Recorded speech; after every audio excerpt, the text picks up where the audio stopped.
Hi, I'm Mary Griffith, Agriculture and Natural Resources Extension Educator in Madison County, Ohio. And today I'm going to talk about the local results that we saw in the boots on the ground soybean yield gap study that Laura Lindsay discussed. Laura summarized the results for the data collected in 2019 for all 7 states that are participating in this research. And I'm going to focus on 2 of the trials that we have in e-fields for 2020 and review what we saw at these locations in this particular growing season. So as Laura mentioned, the study compares the performance of an enhanced management system for soybeans compared to a standard management system.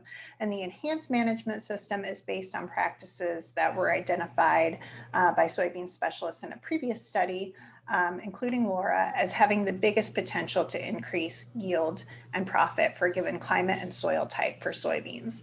So the 3 practices identified and include in the enhanced system are, first of all, early planting date. So when we say early, we're talking about planting the end of April or May, compared to the standard system, which is going to be planted 3 weeks later, with the idea that soybean yields decrease about a half a bushel per day when planted after that early planting window.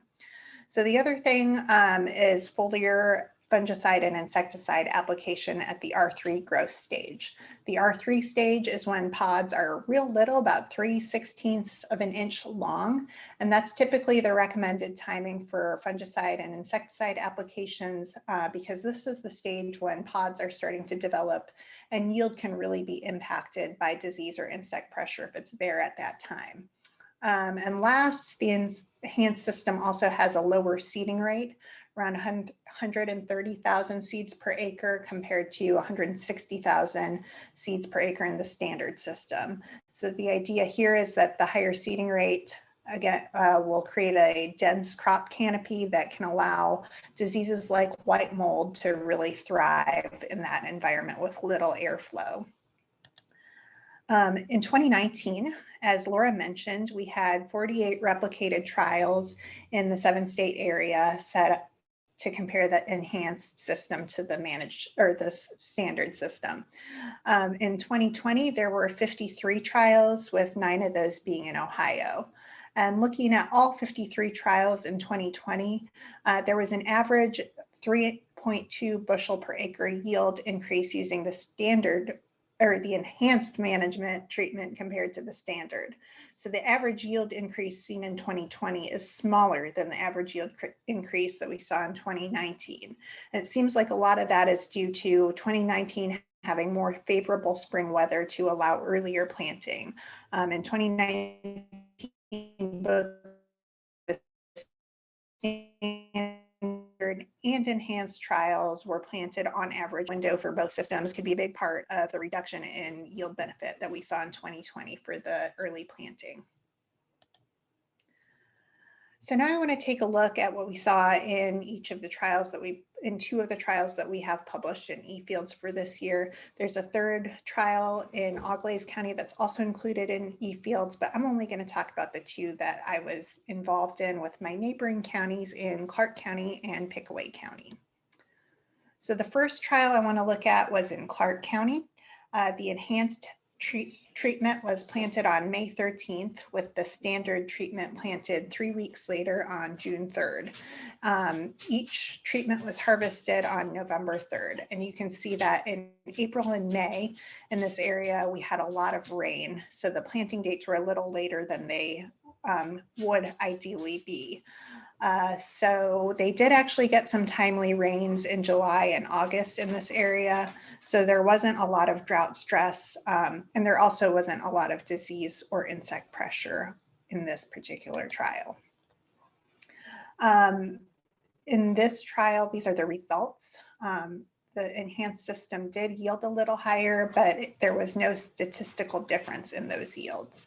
So this could be partly because the planting date was a little bit on the later side for both systems due to the wet spring weather. And also with low disease and insect pressure, the fungicide and insecticide applications did not likely have much benefit at this location this year. For the Pickaway County trial, the enhanced system was planted nice and early on April 6th, with the standard treatment planted more like 5 weeks later on May 14th. And both treatments were harvested on October 9th.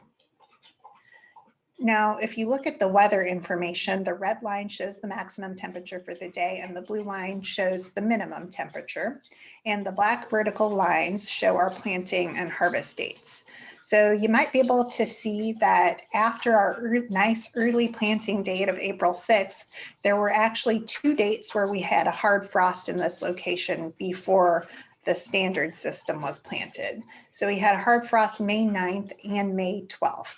And of course, early planted plots couldn't really be replanted because the whole idea is that we wanted the early planting date. So the 2 hard frosts kind of hurt the enhanced system, and we'll see that in the results. You'll also notice that this site had very little precipitation throughout the whole growing season compared to the last site. At this site, they only had 8.5 inches total precipitation from April through September, compared to over 22 inches at the last location we looked at. So this site, both systems experienced some drought stress, and with such dry conditions, there was not a lot of disease and insect pressure, so there probably wasn't much of a benefit to the fungicide and insecticide application in the enhanced treatment here. Now, if you look at our results for this location, you'll see that the enhanced system started out pretty good. It was planted with a seeding rate of 125,000 seeds per acre. And in May, when we did the stand counts before those hard frosts, we had stand counts of 110,000 plants per acre. So that's pretty good emergence compared to our standard system, which is planted at 150,000 seeds per acre, and only had emergence of less than 92,000 plants per acre. So the hard frosts in May really messed up our early planted soybeans in the enhanced system, and then the dry growing conditions only added stress. So our enhanced system beans were struggling a little bit. Even the standard system was because of the drought stress. But the added struggle of the frost really hit the enhanced system. On top of that, the fungicide and insecticide probably didn't add a lot of benefit to our enhanced system, since we really didn't see very much disease or insect pressure at this site this year. So looking at these results, you'll see that the standard system actually out-yielded the enhanced system in this trial, but there was no statistical difference in the results. So I want to thank our cooperators. I think that what these results show is the variation that we can see across growing seasons from 2019 to 2020, and also across locations within a single growing season. And so I think that what this highlights to me is the importance of replicating trials over time and over locations, so that we can have a better understanding of what we're seeing and why we're seeing it. So the more replications we have, the better we can understand what's going on, and the better we can make management recommendations that we can really rely on. So I want to thank our cooperators. I have just here listed the cooperators whose trials we have talked about here today. And I want to encourage anyone interested in this research or any other research question you see in eFields to participate as a cooperator, because again, the more cooperators we have, the better our information can be. You can get more information about this research at Laura Lindsay's website, which is stepupsoy.osu.edu.